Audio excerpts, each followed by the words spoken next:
Good evening, everyone. Hello, happy Thursday. We are here again for our Facebook Live on Nursing Delegation and Prioritization. We always do this every Thursday from 7 to 8 p.m.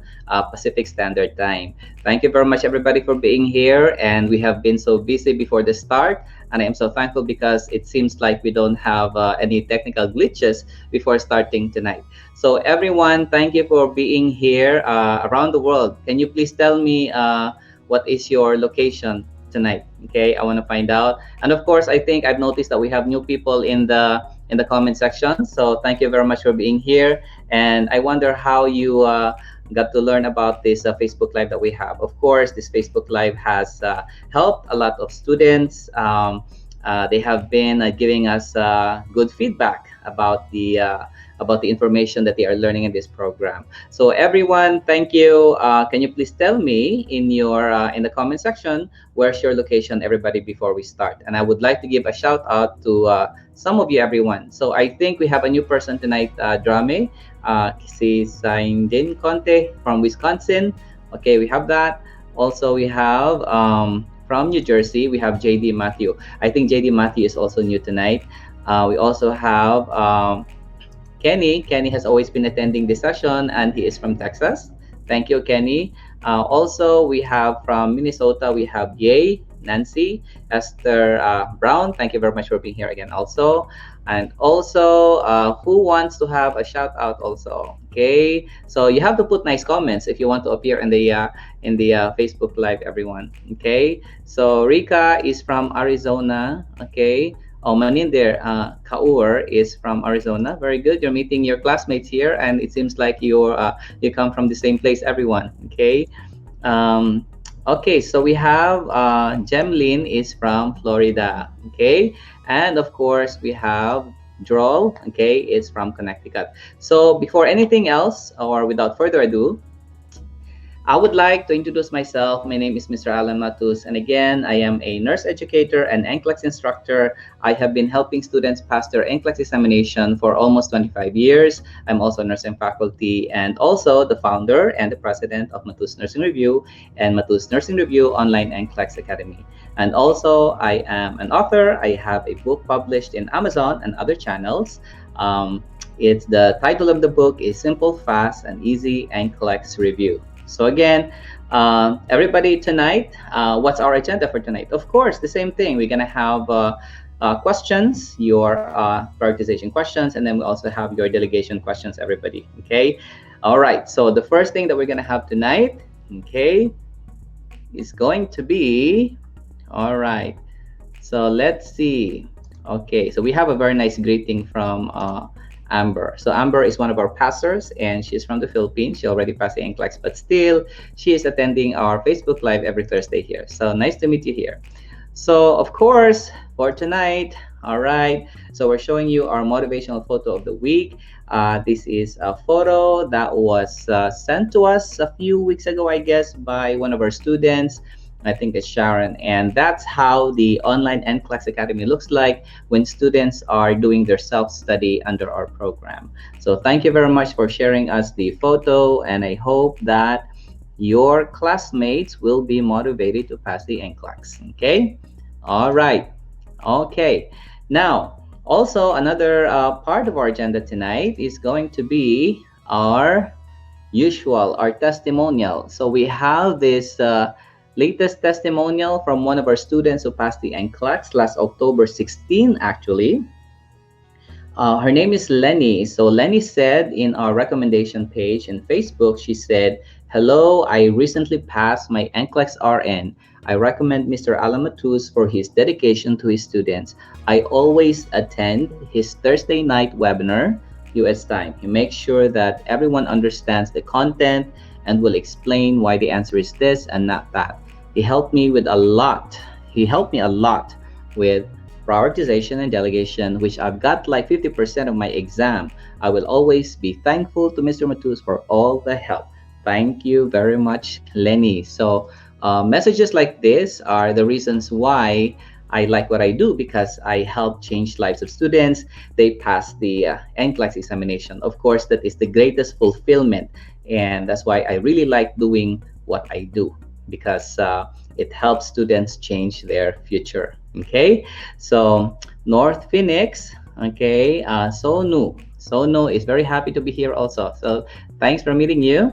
Okay, so again, for tonight, we have a raffle, or not really a raffle, but we have a giveaway, So by attending this session, you automatically join our giveaway, for the free 90-day online access NCLEX review. So it's going to be a giveaway, everyone.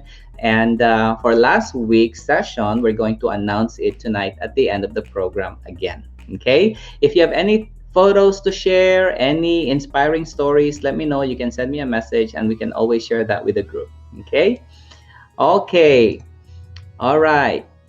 So, wow, congratulations. Yes, of course. So again, everyone, if you have time, I would appreciate that if you could share this, or also if you're watching the YouTube channel, then you can subscribe. I would appreciate that as well, so that other students will also benefit from this program, everyone. Okay? All right. So everybody, I don't want to prolong your agony. I know that you're all excited to have the first question for tonight. And again, my question for tonight was, what is the main focus or system that we have for tonight? And it starts with letter I. I think somebody mentioned the letter I. Okay. All right. So you're meeting friends here, obviously. So tonight, our topic will be, okay, focusing on immune system. Immune system, everyone. So we'll be discussing some disease conditions about the immune system. So again, let's have our first prioritization question, everyone. Okay, so the first question, can you please say a big yes in the comment section before we start with our first question, everybody? Okay, all right. We actually have Jian. Jian is from KSA, Kingdom of Saudi Arabia. And that's nice to know that we have students from different parts of the world joining this program. Okay. All right. From Hawaii, we have Miriam, also from Hawaii. Okay. Very nice. Okay. Thank you. So let's have the first question for tonight, everyone. Okay, this is going to be a prioritization question, and as usual, I really like giving these questions every week, wherein you have 4 patients and then you have to decide which patient is the most unstable. Okay, I'm telling you that in the NCLEX, most of the questions will be something like this, wherein you have several patients and then you have to decide which patient will be should be attended to first. However, sometimes in the NCLEX, you may have questions also wherein you have to choose the most stable patient as well. So usually those patients that you may need to discharge or transfer to another unit in a hospital, that's another strategy or approach in the NCLEX. So, but most of the time, what we have been focusing in this session is always trying to identify the most unstable patient.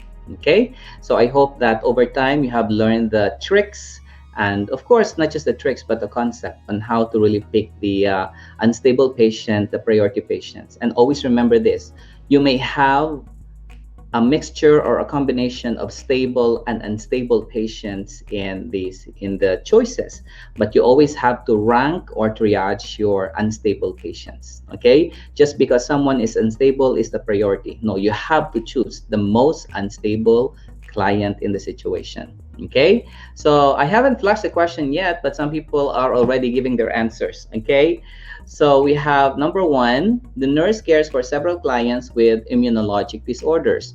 Which client requires priority intervention?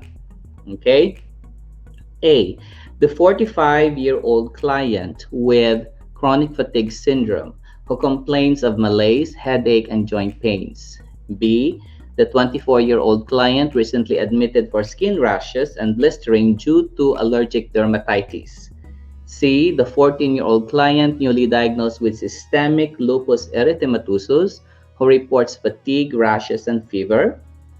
Or letter D, the 53-year-old client whose laboratory results show an RBC of 5 million cells per microliter, hemoglobin of 15 grams per deciliter, and a T-cell count of less than 200 cells per cubic millimeter.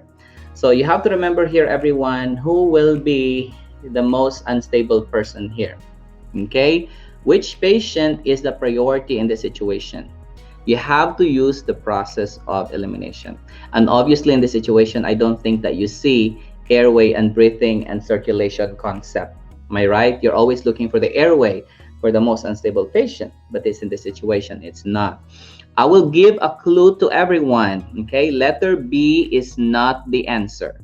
I'm giving you a clue already, everybody. B is not the answer. Okay, so you have choices left: A, C, and D. So who do you think is the priority? Okay, all right, who do you think is the priority? A, B, C, or D? And I'll give you another clue. You can still change your answer. I'm telling you now, A and B are eliminated. They are not the answers, everyone. It's between C and D. C and D. And I want you to read carefully C and D. Which one do you think is a priority? I want you to read the options word for word, everyone. Word for word, and find out who's the priority, C or D. Okay? Who do you think is the priority? Now, you always have to remember, what are the signs and symptoms of lupus? Of systemic lupus erythematosus? Okay? All right? Yeah, can you give your rationale before I give you the final answer, everyone? Can you give your rationale? For those who answered C or those who answered letter D, can you let me know? I'll give you like 5 seconds to give me the rationale.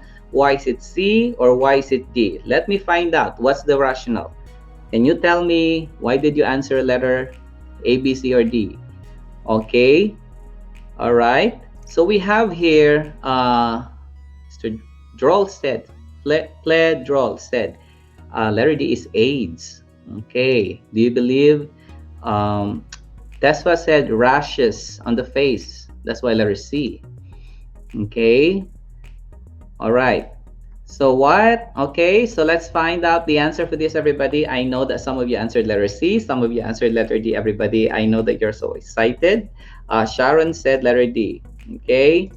All right. Let's see. We also have, okay, so the answer going to be, everyone, okay, so we have Loretta is very low T cell. Okay, always remember that I know that some of the words that makes a person unstable is the recently admitted, newly diagnosed, but you have to look at the whole clinical situation, everyone. Okay, those ones just help you identify unstable patients, but you have to look. Okay, know your concept. So the answer to this question, everyone, is going to be, okay, all right. So just learn from this, everyone, okay? Always remember this in the NCLEX. There is no airway, there is no breathing or circulation problem in this situation. But what do you think is the priority? Okay, there's no airway, there's no breathing, there's no circulation problem. But what's the priority? The answer is going to be letter D, everyone. Okay, so D is the answer, everybody. Now, why is D the answer? Okay, now it's not letter A, definitely, because chronic fatigue syndrome is characterized by malaise, headache, and joint pains. Those are part of the symptoms. Now, letter B definitely is only skin rashes, so that can wait. Unless letter B says that your patient is having shortness of breath, then letter B would be the answer. Now, your letter C, why C is not the priority? Although C could be a concern, however, you have to remember this is newly diagnosed systemic lupus erythematosus, but fatigue, rashes, and fever are signs and symptoms of lupus. Those are signs and symptoms of SLE or lupus. Now, why is D the priority? Because in letter D, everyone, you have RBC, which is normal, you have hemoglobin, which is normal, but then you really have to look at the T cell count. The T cell count is less than 200 cells per cubic millimeter for this patient. Now, what is the normal T cell count, everyone? Can someone tell me? What's the normal T cell count that we have?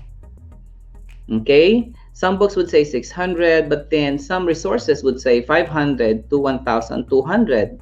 Okay, and your diagnosis of AIDS or opportunistic infections, okay, usually opportunistic infections happen in patients with HIV if the T cell count is below 200. So below 200 is a priority because you know why? This patient is prone to infection. So what are we going to do immediately? We have to report this to the provider, and then we have to initiate definitely your protective isolation or neutropenic precaution for this patient because this patient is prone to infection. Okay, so don't forget that, everybody. One of the priorities, okay, is also protecting patients from infection as well.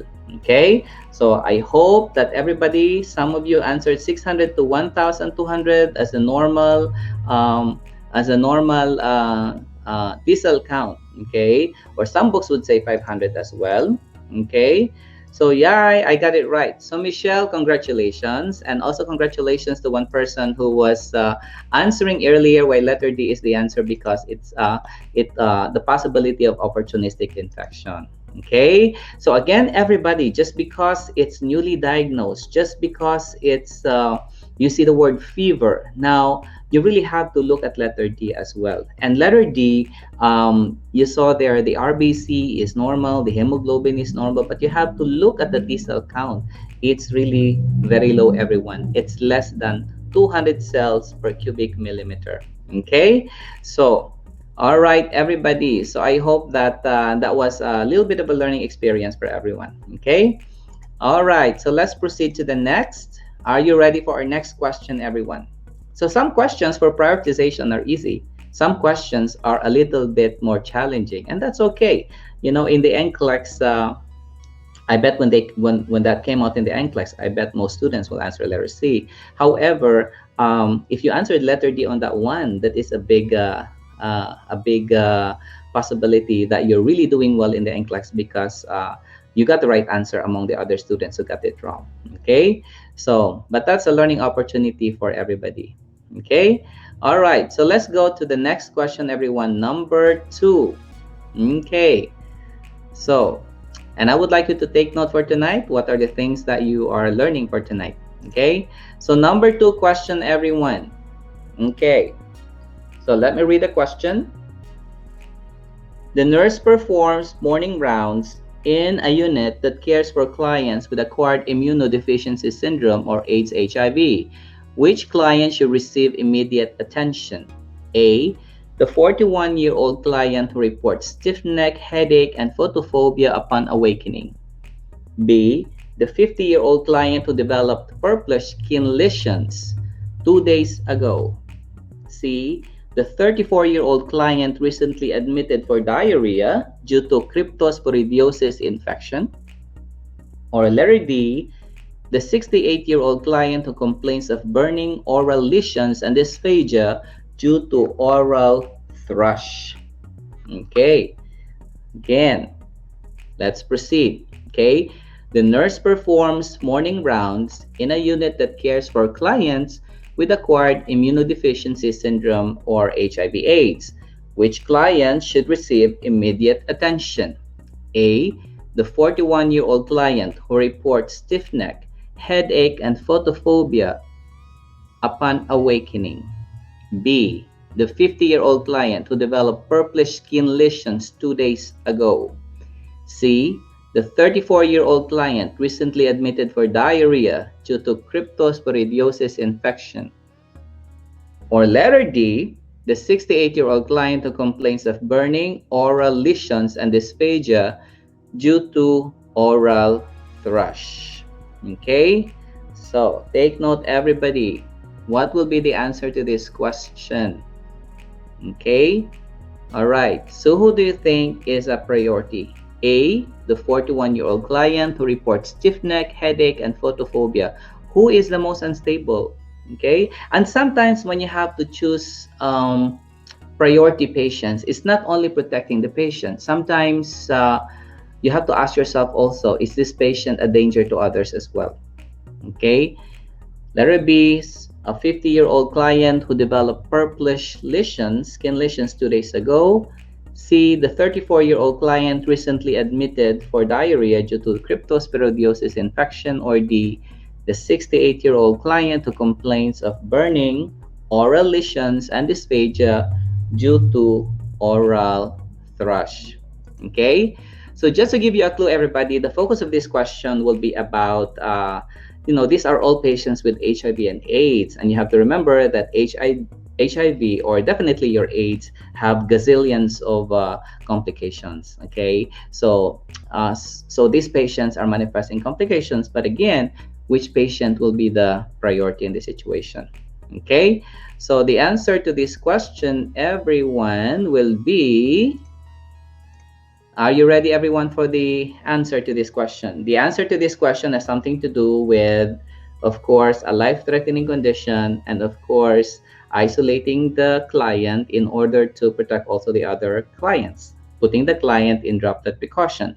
The answer is going to be letter A, everyone.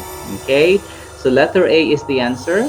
The 41-year-old client who reports stiff neck, headache, photophobia upon awakening. Congratulations for those who got the right answer. Very good. So Miriam said it's because these are signs and symptoms of meningitis, and you need to isolate the client immediately, and you have to give antibiotics because meningitis, bacterial meningitis, could be a life-threatening condition for this patient. Your letter B, everyone, purplish skin lesions, you might be thinking about your Kaposi's sarcoma, right? Your cancer in AIDS. But is that really a priority right now? Now, urinary diarrhea, cryptosporidiosis infection happens in patients also with AIDS, and it causes diarrhea and abdominal cramping. However, it is not a priority. And remember, it says there, recently admitted.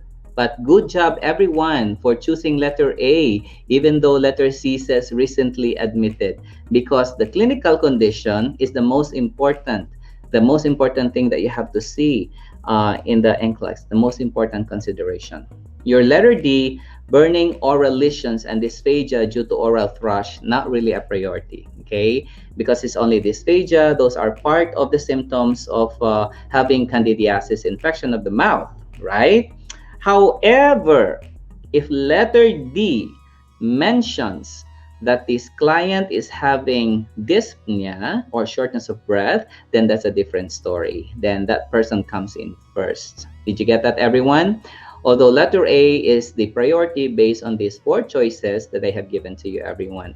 So congratulations, Charlene. Joseph said that those are signs of meningitis. Okay, I think we have new people tonight, everyone. Thank you very much for being here. Thank you. Okay. All right. So Jemlyn is very happy again. And I like your emoji there or something. Okay. So we have to start antibiotic within 8 hours after diagnosis of meningitis and isolate the client, of course. What is the isolation for meningitis, everyone? What is the isolation? The isolation is airborne or droplet? That would be a droplet infection. And your meningitis is characterized by stiff neck, headache, and photophobia or sensitivity to light. Stiff neck due to meningeal irritation. And also don't forget your Kernig sign and also your Brodzinski sign in the NCLEX. And meningitis is a favorite in the NCLEX examination. If the client has bacterial meningitis, the isolation is for 24 hours after starting the antibiotic, everyone. Okay? All right, so take note of that. 24 hours isolation for bacterial meningitis. And bacterial meningitis is usually a leading cause of death of patients with HIV/AIDS. Okay? All right, so thank you very much for that, everybody. Congratulations for getting the right answer. Okay? Purplish lesions, you were thinking about possibly like bleeding or bruises. Well, it started 2 days ago. Maybe it's a priority. It could be but these purplish skin lesions could be indicative of Kaposi's sarcoma. Okay, but that's correct. You're thinking maybe there's bleeding going on as well. So that could be a possibility. But still, comparing your A and B, A comes first. Okay, because it's meningitis. All right. All right. So let's now have so Amy Michael. You have a very good point there.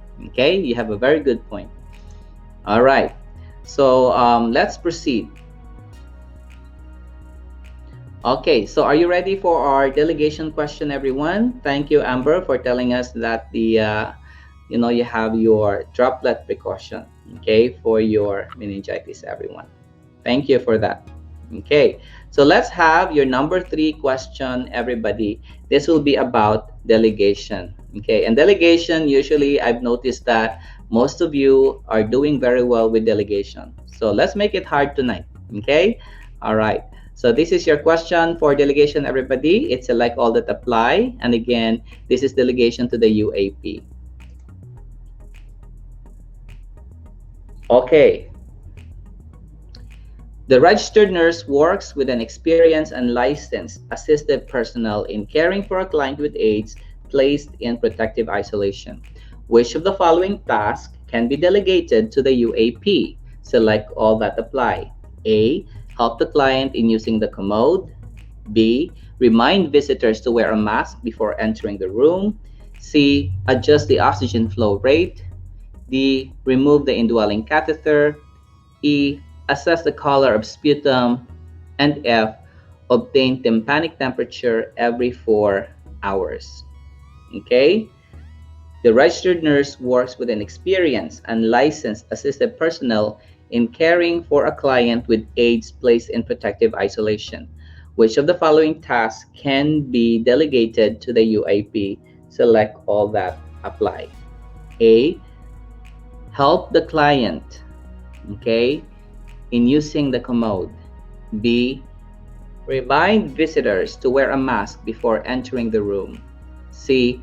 Adjust the oxygen flow rate. D. Remove the indwelling catheter. E. Assess the color of the sputum. And F. Obtain tympanic temperature every 4 hours. Okay? All right. So what do you think is the answer to this question, everyone? Always remember, the RN is not supposed to delegate it. Evaluation, assessment, and teaching. Okay? Evaluation, assessment, and teaching should not be delegated. Okay? I'll give you a clue, everyone. Letter E is not included, so change your answer.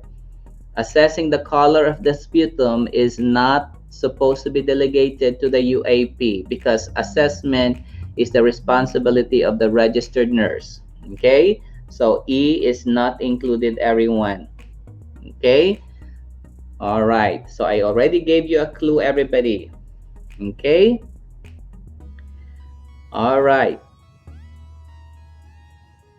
Let's see. Some people are changing their answers now. Some people are putting ABF, A, B, and F.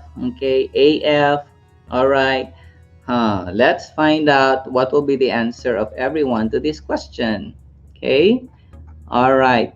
So the answer to this question, everyone, will be, are you ready? So again, RNs do not delegate evaluation, assessment, and teaching. Remember that. Okay. When you say teaching, okay, that means discussing or explaining. All right. Okay, so we have Jenny Ramos said, ABF, UAP can't assess, only delegated simple tasks to the UAP. Okay, so she said ABF. Okay, Sarah also said ABF. Okay, now most of you actually answered letters ABF. So let's find out, everyone, if you're correct. Okay, do you think ABF is really the answer, everybody? Are you excited of the answer, everyone? Okay. So Manjinder said, I think I am overthinking. So my answer is ABF. Okay. You just have to use the process of elimination. A, B, C, D, E, F. You know, if it doesn't apply, then cross it out. Okay. The answer, actually, everyone, is correct. Right? Very good. The answer is going to be A, B, and what? And F. Very good. Especially letter A is activities of daily living, assisting or helping the client in using the commode. Okay. Teaching the client on how to use the commode, definitely that's for the RN. But helping the client, that falls within the responsibility of the UAP. Okay. Now, letter B, remind visitors to wear a mask before entering the room. Definitely reminding visitors, that falls within the scope of practice of UAP. Of course, if you know the patient is prone to infection and you know that everybody's supposed to wear a mask, then you can help remind visitors, right? You cannot just stand there and not really do anything, when visitors are entering and they are not wearing a mask. So remind visitors to wear a mask before entering the room. However, if it says in the NCLEX explaining to the visitors why a mask, or teaching the visitors why a mask should be worn, then that would be a different story. Okay, but reminding is okay. Now, letter C is the responsibility of a licensed nurse. Letter D, removing the indwelling or Foley. Of course, that's the responsibility of a licensed nurse. Okay, removing catheters or tubes, that's not the responsibility of a nursing assistant or UAP, especially with indwelling catheter, wherein you have, I know it's a simple task. However, generally in most states, UAPs are not allowed to remove tubes. Okay, especially your Foley catheter. Now, letter E is assessment, and of course, letter F is the answer because obtain tympanic temperature every 4 hours. That's routine vital signs monitoring only. Okay, so there'll be A, B, and F, and I think most of you really did a very good job in getting the right answer. Okay, all right, so very good. So Jemlyn, so okay. All right, so I hope that you learned something from that delegation prioritization, everybody. Okay, one source said that I have research said that UAPs cannot remove catheters. Okay, all right, so let's proceed now to the next everyone. Okay, so next delegation question. Okay, all right, hopefully you're all gonna learn from the last question. Okay. All right. Hopefully, Manjinder. Okay, we hope that you will pass your NCLEX, of course. Okay, that's our dream, right? Okay, so next question, everybody. Okay, so we have number 4. Okay, the registered nurse and licensed practical nurse care for a client with complications related to HIV and AIDS. Which task is most appropriate to delegate to the LPN? Select all that apply. Okay, A, titrate heparin drips per protocol. B, administer oral amoxicillin. C, draw specimen for arterial blood gas. D, obtain weekly weights. E, irrigate a stage 3 pressure ulcer. Or F, check residual volume before tube feeding.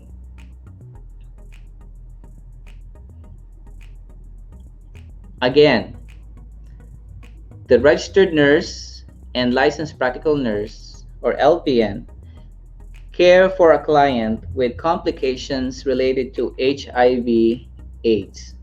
Which task is most appropriate to delegate to the LPN? Select all that apply. A, titrate heparin drips per protocol. B, administer oral amoxicillin. C, draw specimen for arterial blood gas. D, obtain weekly weights. E, irrigate a stage 3 pressure ulcer. Or F, check residual volume before tube feeding. Okay, all right, so let's see what's the answer to this question. Most of you are putting your answers at this time. All right, select all that apply question, everyone. Let's see what's your answer. Don't forget, some responsibilities could be for the UAP. All right, okay, look at Amber. Amber is giving us the whole enchilada of rationalizations. Okay, all right, so very good, Amber. Okay, okay, so what's the answer, everyone? I think everybody's still putting their answers. Okay, all right, okay, so what could be the answer? Okay, so all right, so the answer to this question, everybody, will be, okay, some people are still putting their answers. Okay. All right, so the answer is going to be, all right, so the answer is going to be, so remove this. The answer to the question, everybody, is going to be B, E, and F. Okay, B, E, and F, everyone. So that's the answer to the question. All right, so these are the scopes or the responsibilities within the scope of practice of the LPN. Okay, so number one, your administration of oral amoxicillin is within the scope of practice, giving antibiotics orally. Okay, so who got that right? So Sonu, I think, got that right. Okay, BEF. All right, so BEF. All right. Okay, now Liza got that right also. Congratulations. Okay, who else got it right? Okay, BEF. Okay, so we have a few. Aurora Fiesta also got that right. BEF. Okay, wound care is part of the scope of practice of the LPN. So letter E, irrigating the stage 3 pressure sore is within the scope of practice of the LPN. Checking residual volume before tube feeding, of course, we have to do that before we give your tube feeding administration. LPNs needs to do that. Okay, all right. So letter A is not the answer because titrating heparin drips, that's IV, that would be the responsibility of the registered nurse. Letter C, drawing specimen for arterial blood gas, that is the responsibility of the RN as well. Okay. Letter D, especially arterial blood gas, you're puncturing the artery. Now, letter D, obtain weekly weights, that's the responsibility of the you can give or delegate that to the UAP, obtaining your weekly weights or height measurement also. Okay, so that's why the answer is going to be B, E, and F, every one.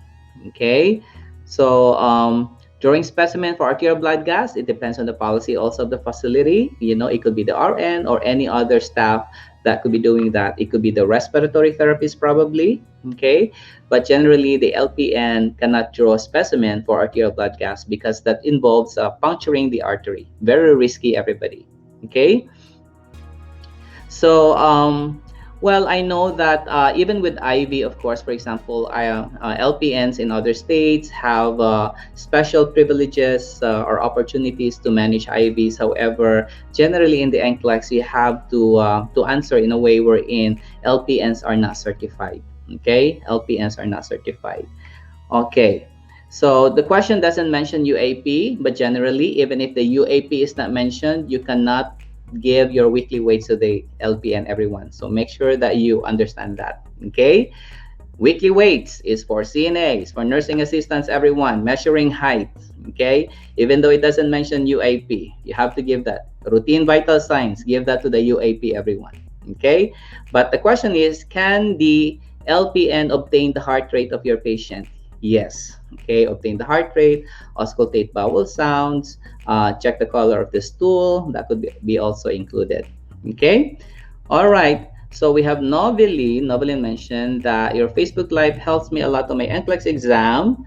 Okay, and finally passed last week. Okay, congratulations, Noveline, for passing your NCLEX. We just got that right now. Okay, all right. Yeah, well, when you say ABG, everyone, is totally different from blood withdrawal that LPNs can do when they are certified. Blood withdrawal, we don't do that. Blood withdrawal, you can do that on the vein, but when you say arterial blood gas, you're puncturing the artery. Okay? All right. So let's have, I hope that you learned something from that delegation prioritization question, everyone.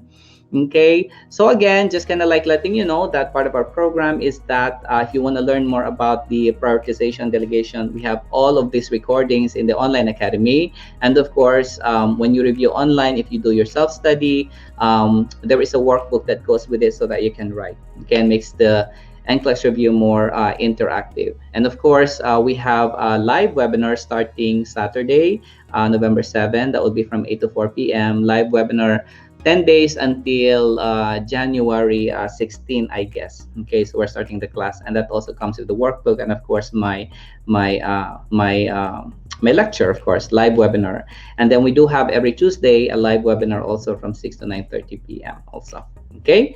And of course, if you want to grab my book and learn more about content for NCLEX, simple, fast, and easy. A lot of the students already bought this book and they really like the book. And that's your simple, fast, and easy NCLEX review book. Not very thick, that will make you sleep after 2 minutes of reading. So it's a book that's much very easy to the eyes. And I think that most of you also, that some of you here also um, were able to purchase my book already. And thank you very much, everybody. Okay, so maybe next year I'm gonna have a book signing for the new edition of my book. All right. All right, it's a tough night tonight with all the questions, right? Okay, but it's a learning opportunity, everybody. Okay, are you ready for our winner for okay? Also, Manjinder said, okay, so if there is no mention about UAP, but in question vital signs and weight check only by UAP, of course, even if you have to look at the books out there for prioritization, even if it doesn't mention UAP, the rationale usually is that give that to the UAP. Okay? All right. So thank you very much. All right, if you want to register for the live webinar, everyone, you just visit the website there, matusnursingreview.com, and then you can click on the online review classes, or you can visit matusnursingreviewacademy.com. I could put the link I could put the website on the link, okay? All right, so the link is there, everyone. So the winner for tonight's, okay, 90-day free online access is going to be Joyce Jamila Flores. Congratulations for winning.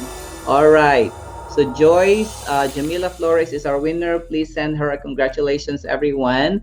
Joyce, if you can send us an email so that we can enroll you in the program for 90 days. And of course, be one of our successful passers. Okay. And also remember, everybody, November 1 is coming up. We may have a discount also coming up on November 1 for all of our online classes, usually the self-study programs. And again, everybody, thank you very much for being here. Can you please tell me in one word, what's the number one thing that you learned tonight? Is there something that you learned tonight? Put that in the comment section, everyone. Okay? And I hope to see all of you again next Thursday, everybody. I'm always very happy that you're here.